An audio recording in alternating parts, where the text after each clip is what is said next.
Assalamu alaikum wa rahmatullahi wa barakatuh. In the name of Allah, the most merciful, the most beneficent, all praises are due to Allah the Almighty, of whom we ask to send His peace and blessings upon His final messenger Muhammad sallallahu alaihi wasallam. I bear witness that there is no God but Allah, and that Muhammad is His final messenger and apostle, and so on. Dear brothers and sisters, welcome to another episode of Huda TV's new program, Visual Addiction, where we tackle together the understanding of pornographic addiction and any kind of adult content, let's say interaction on the website, social media, television programs. Now, we understand that pornographic addiction doesn't really belong on the websites. We can also see that there are many sitcoms, theatrical plays, movies that have these indirect meanings of pornographic content, if you agree with us in the first place, inshallah. But you will understand further as we go through the series, God willing, with our beloved Mr. Wa'il Ibrahim. And we will tackle together in a very gradual, very logical implementation of neurological strategies and how to tackle each and every form of addiction directly and indirectly, God willing. So, without further ado, we would like to welcome our beloved guest, Mr. Wa'il Ibrahim. Assalamu alaikum wa rahmatullahi wa barakatuh. Brother, how are you today? Wa alaikum assalam wa rahmatullahi wa barakatuh. I'm very well, alhamdulillah. I hope you're also doing well. May Allah bless you, brother. May Allah bless you. And we are very honored to have you with us, inshallah, throughout the series where we can tackle together. May Allah bless you. May Allah bless you, brother. Now, today, inshallah, we're going to be talking about the physical effects of pornography, like on the brain, because we understand that many people would say to our, to their children, hey, do not look at certain pictures. No, you're not supposed to see people like kissing in movies and these kind of things. But they forget to see that there are also subliminal like images and characters that may actually put the child since the beginning of the age, inshallah, into checking out these kind of things in an indirect manner. Now, what can you say from your own words, God willing, in regards to the physical effects on pornography, on the brain? Bismillah, alhamdulillah, wa salatu wa salam ala rasulillahi sallallahu alayhi wa sallam. I'm very happy that you mentioned something about movies and sitcom and TV series and whatnot, because I've been impacted badly in the past when I was young with Indian movies.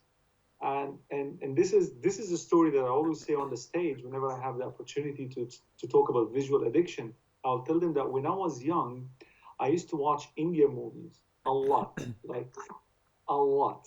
And one in particular, I don't want to give like a promotion about that film itself, but it was very intense, very dramatic. Somewhat, the British army is attacking that village in India, and the man, his wife just bore a child, and he wanted to protect the wife and the child, so he let her mount a horse and he gave her the child. But it came to his mind that he wanted to actually make a mark on the chest of the child to perhaps remember him or to recognize him in the future. So of all the options, he took a knife and he started writing on the baby's chest his name. And you can imagine the music, the background, the blood, and all these scenes. And I was like a little kid watching, and I was in the movie. For a second, I forgot that I'm Wa'il Ibrahim. I forgot that I'm an Egyptian person. I was that person in the movie. And that night, I remember, and I don't want to tell you the whole story of what happened in that movie, but it's amazing. Imaginary stories have impacts on the brain dramatically. And that's what our brain craves. Our brain craves novelty. Our brain craves fantasy, imaginary stories. We yearn for that. That's why storytelling, the art of storytelling, attracts people a lot. And subhanAllah, that night, my brother Mustafa, that night, I actually woke up, I went to the bathroom, I searched into my father's stuff, and I found a blade. And I took that blade, and the music and the images were playing all over my brain. And I started actually writing with the blade on my chest the name of the child in that movie. This is how, you may call me crazy, you may call me a retarded kid, or whatever you No, may no, may call Allah me. bless you. No, you're our beloved brother. We What I'm understand. saying, And we appreciate your honesty and sharing with us no, no, a live I just, example. my intention, Jazakallah khair, my intention for this program is to be absolutely vulnerable, to show the people that we are human beings. I mean, all those people who are falling into this, they are good people. Majority are great people, great characters. And pornography is that, part in them that is tarnishing their images. So the problem is that that movie that had an impact on me made me actually react and made me behave in such a manner. And this is what we see in pornography. Pornography does not base the acts on reality, on what happens actually between spouses in bedroom. Rather, it is actually scripted. A scene of 1 minute or 2 minutes may take 2 hours or even a day to shoot in order for them to get that perfect shot that will make you hooked on their products. And if you can read books written by ex-porn stars, you would know what I'm saying. That actually they are scripting it in a way that bring you back again and again and perhaps pay money. So that's how pornography is so powerful on the physical brain, that it has the ability to change its structure physically. In studies perhaps that we can discuss later on, they actually discovered that porn addicts, the brain of porn addicts, especially the prefrontal cortex or the frontal lobes, can actually shrink by 4% of its actual size. 4% of its actual size. Yes, which means the person who's addicted to pornography cannot maintain his focus. His memory is so poor. His decision-making skills very poor, because this is the part that's responsible for all of these. One of the most important part of our brain is the frontal lobe, and the studies are everywhere. Like, you can visit your brainonporn.com, one of the websites that have actually compiled a lot of those studies to share with people. You can read the whole book, Your Brain on Porn, by Gary Wilson, where he had discussed how pornography could hack the physical brain and ruin that ability. That's one of the most important part of our brain. Well, definitely, brother, what you're saying right now, see, the more I keep asking you questions, as much as I'm benefiting, as much as I'm getting more scared, because now if I really tell my children, hey, don't watch television, don't just surf the internet, do not use social media, they may actually cause a riot and have some form of revolution at home, and they may even kill me. I don't know, but it depends on like how to resolve such issues in the most logical of manners. So what you're saying is surprising and at the same time very scary. It poses a challenge for all parents out there, is to carefully choose what they expose their children to when it comes to movies, dramatic sitcoms, whatever it is, right? You see, brother, Allah subhanahu wa ta'ala said in the Quran, وَنَكْتُبُ مَا قَدَّمُوا وَآثَارَهُمْ. Allah subhanahu wa ta'ala is writing everything that you do, everything that you say, وَآثَارَهُمْ, and also the influences, how much positivity you have impacted your children with. Allah subhanahu wa ta'ala will reward you for it. But also the negative side is absolutely true. Like, if you impacted your children on the negative side by introducing them to sitcom and shows, TV shows, which are 24/7 available on our fingertip, then you will also be equally responsible on the day of judgment in front of Allah subhanahu wa ta'ala. So you have to be very careful. And I agree with you. It's very difficult to tell your children not to watch TV, because at certain age, they will go out on their own and they will start, out of curiosity, watch elsewhere, and in that fashion they will, number one, not tell you. Number two, they may watch these content that you didn't want them to watch in the first place. So the best strategy, especially in our age, is conversation and education. Sit with your kids, educate them in the language that they can understand best, and does not create opposite effect, and converse with them and comfort them. Let them come to you and talk to you instead of running away from you and talk to strangers. My father, may Allah have mercy on him, that from that old school, where we could never discuss these issues or these topics in his presence. My father would look at me from far and would stare at me that look, which would freeze me and made me understand what he actually wanted me to do, which is not the case today. If I looked at my daughter or my son today from far, they would say, what do you want? Yeah. So it's different generation altogether. We need to sit together and discuss these matters and decide together as family what to watch and what to avoid.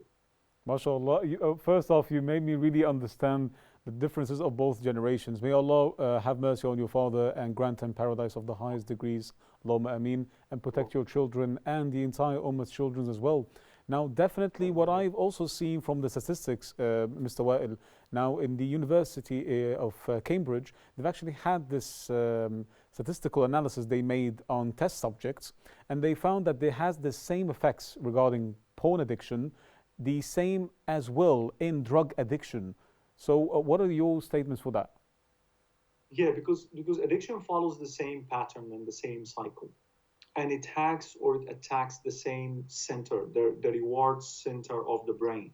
So they, according to Cambridge University studies, and according also to a study that I have witnessed myself in Indonesia when I traveled to Indonesia for the campaign of the Aware Academy, they found after scanning the brain of porn addicts that the same problem that occur in a person who's addicted to cocaine and heroin is the same exact changes, the same exact impact that happens when they show the subjects pornographic pictures. So it has the same effects. Scary stuff. This is something to me was also a shocking when I started to study. Like how could deadly drug like cocaine, who can destroy the brain altogether, can the same changes that cocaine have on the brain is found also in brains that are always exposed to pornography. May Allah protect us all. So when the next time, when I see a mother from the sisters who will say, my children, they're away from drugs, they don't use cocaine, they do not smoke marijuana, and these kind of things, I would say that be careful, because not all forms of drugs are in the form of pills or any kind of herbal like structures. It can be also like pornography, digital, and so on. Look, even in the non-Muslim world, they call it drugs. There are books written, the drug of the new millennium, the drug of our age. They call it drug. They know that it is addictive. It has all the traits of addiction, of substance addictions, the craving. Person cannot control his actions. All the element of addiction is there found in people with porn use or porn consumption.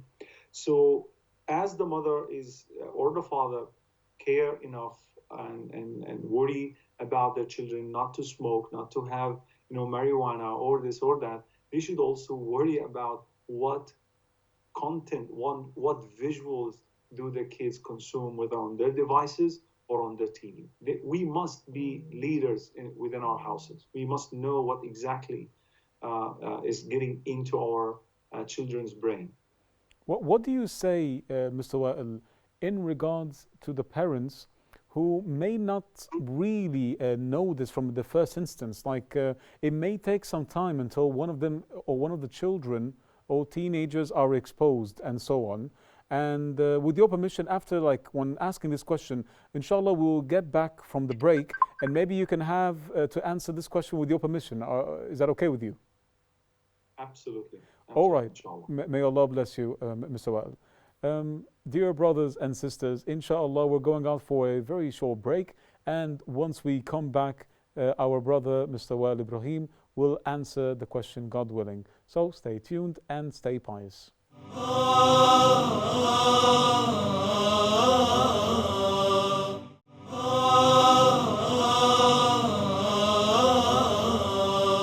Welcome back, brothers and sisters. I hope you enjoyed your break.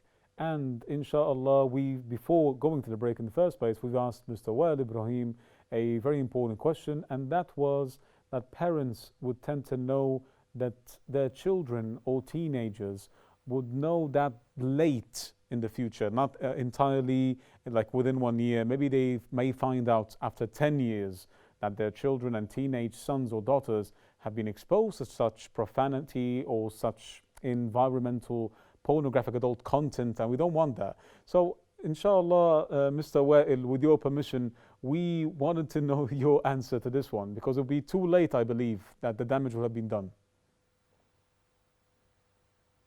No matter what damage is being done, Brother Mustafa, we as parents, we have to take the responsibility of educating our children and or helping them if they are struggling with pornography or any other undesirable activities.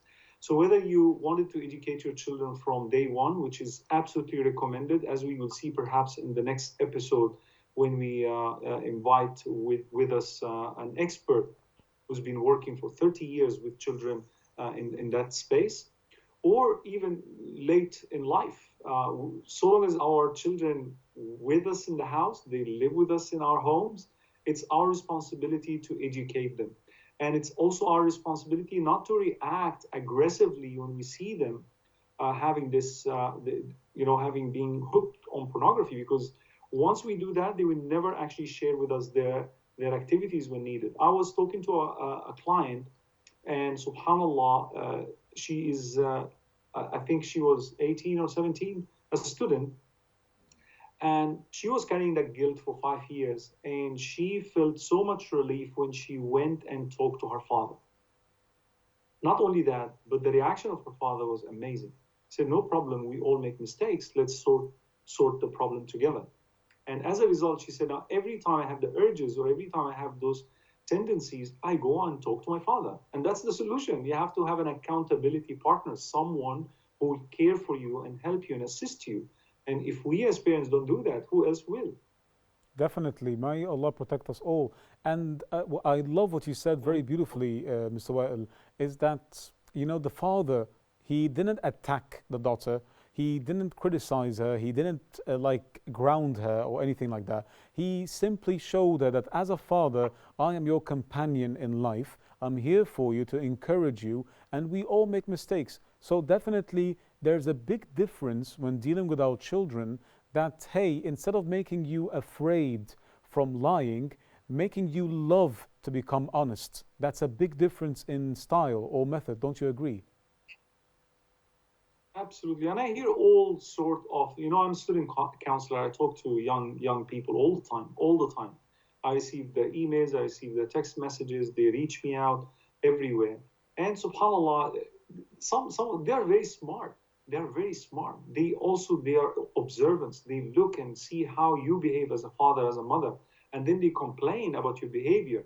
Because, for example, one of the students was talking to me about his own behavior in terms of gaming and other addictions on the internet. And he said, my father, when he found out, he scolded me, he hit me bad. And then at the end, in the night, he was watching a sitcom comedy show. And within that show, there were a lot of girls wearing, inappropriate clothes, hugging and kissing. And he was sitting there and watching and laughing at that show. So they say, I feel like he's contradicting himself, telling me not to watch these things, telling me to limit my usage on the internet. And then at the same time, he's doing the same thing differently. For the boy, it's the same thing. It's also pornographic. Well, definitely I agree with you, because in the end, it's like the fathers who say to their children, why, oh, how dare you smoke? And then all of a sudden, while they're scolding them, they're lighting up the cigar or cigarette, which is funny and at the same time contradicting. Especially, yeah, even physicians and doctors as well in hospitals, they go up to like lung cancer patients and they say, hey, I told you to lay off the cigarette, literally while lighting up the cigarette right in front of her. So as much as it is funny, as much as it is really contradictory to the path of which they choose. But the next question is really important now that the parents found out, the fathers, they responded, the mothers are taking actions. But what about the human brain itself? Because it's easy to restrict and supervise, but really the chemical response of the brain, can it be reversed of what really happened after watching pornography? And that's the beauty of the creation of Allah subhanahu wa ta'ala. Our brain, even the science of the neuroscience field, it's called neuroplasticity, which means that the brain is made of kind of plastic. Like you can mold it, you can change it, you can train it. There are books written called Train the Brain. You can actually train your brain to certain behaviors and certain activities. This is the good news. The bad news is that the process is a bit slower. So it requires really massive support. It requires a lot of people around you, your parents, your friends, your peers, or even a professional counselor or someone like, someone in the masjid, in Islamic center, who knows the science of addiction to help you out, go through that process. It's a bit longer process for the brain to rewire itself and go back to its original state, but it's good. It's something like what you have established or introduced to your brain for years. It cannot be removed overnight. So this is something perhaps not all addicts would love to hear, but I'm here to tell you all as it is. It's the reality. The brain can change and go to its original state, provided that you stay away from pornography and train your eyes and train your heart to do that which is pleasing to Allah. I think it's the same as a person who is easier to become fat by eating, but tends to do much more hard work in the gym in order to lose the extra pounds. So it's the same thing in the brain, as you have beautifully stated, right? But mashallah, definitely. Definitely. Yeah, please, go ahead, please. Yeah, I mean, I was just going to reiterate what you just mentioned, is that the brain is like a muscle. If you train it, it will improve, it will become healthy. And if you just let it to consume that which is unhealthy, it will become junky. Just like Sheikh Ahmed Didat, may Allah have mercy on him, said it beautifully. He said it is, in the West, they say it is you what you eat. But I also tell you, it is you what you read. If you read good stuff, your mind, your mental clarity will become super sharp. And if you feed your brain with junky novels like 50 Shades of Foolishness or whatever that is, your brain will become junky. SubhanAllah, even in the Quran, Allah repeatedly states that, do you not ponder, after setting forth examples and historical stories and incidents, He would always say, do you not learn from that? Do you not ponder upon that and like bring out or pick out the wisdom behind each and every incident? So the more we think, the more we start to train our brains. As you have beautifully stated, it becomes a habit of improvement, but it may take some time, because we're not only creating new habits, we're, in the computer sense, deleting the old ones, which is much more difficult than adding new habits. Don't you agree with that? Absolutely. It's exactly the same, as you have beautifully stated. And this is what I always tell my clients whenever they come. I say, listen, it's not going to be easy. Don't think that you're coming to me, so I'll give you a magical pill and everything will disappear immediately. 50%, I always tell them, 50% of the success lies in your hand. The other 50 is the knowledge, the guidance that comes from the instructor or the coach or the counselor. But 50, I always tell them that I am the boat, you're the captain, you're the leading authority here. So you'll have to do something, and that will require time, require sacrifices. For some people, required to leave their internet connection, their devices for some times, not to use it a certain time, install some blockers, and these things we'll elaborate on in further episodes. But it requires a lot of effort, and if you persistently and consistently did that, you will, as you mentioned, you will develop those new habits, and your brain will adopt them immediately, quickly. Our brain learns very fast when you introduce to it any new activities. It registered it, pathways will be created for it, and the brain will produce those chemicals to remind you of repeating those activities. Same thing with pornography, but you have to introduce other activities that are pure and halal.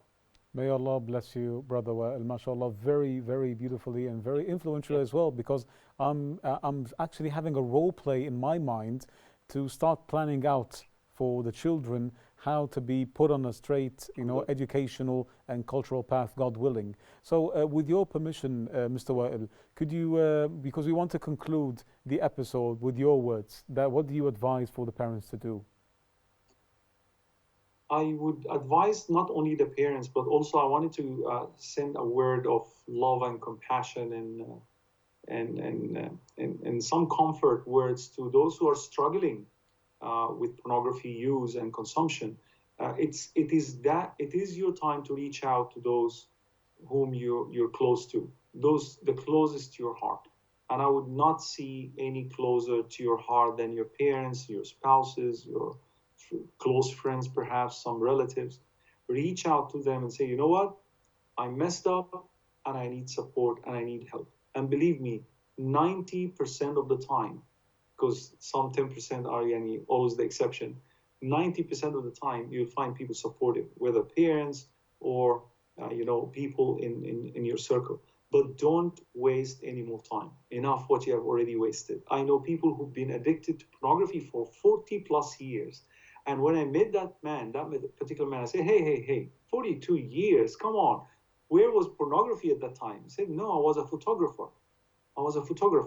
And he used to ascend high buildings and zoom into other high buildings on the opposite direction and take photos of people after shower or, having intercourse or whatnot. And that was his pornography 40 plus years back. And then when fast internet connection came about in the late 90s, his addiction escalated. As a result, my brother Mustafa, this particular man, he divorced his wife. His wife didn't accept him. His daughter saw him in the act. And up until now, he's begging them to come back to him, and they refused. That's right. What pornography is promising you. That truly is. It's time wasting. It's the last word. That truly is, may Allah bless you, that truly is a very heartbreaking story, that a father who has been blessed with a daughter, who has been blessed with a wife, a family and stable a lifestyle, and then all of a sudden everything is torn down. That is what pornography offers. And Allah subhanahu wa ta'ala says in the Quran that Allah promises you richness and wealth, and Satan promises you nothing but poverty. May Allah protect us all. Poverty. Thank you very much, brother Mr. Wa'il, for your beautiful participation. Inshallah, as we journey further together throughout the series, I know that I will benefit before anyone and would love to advise all the Muslim brothers and sisters in this cause, inshallah. Thank you once again. Assalamu alaikum. Thank you, brother. Assalamu alaikum. Wa alaikum salam.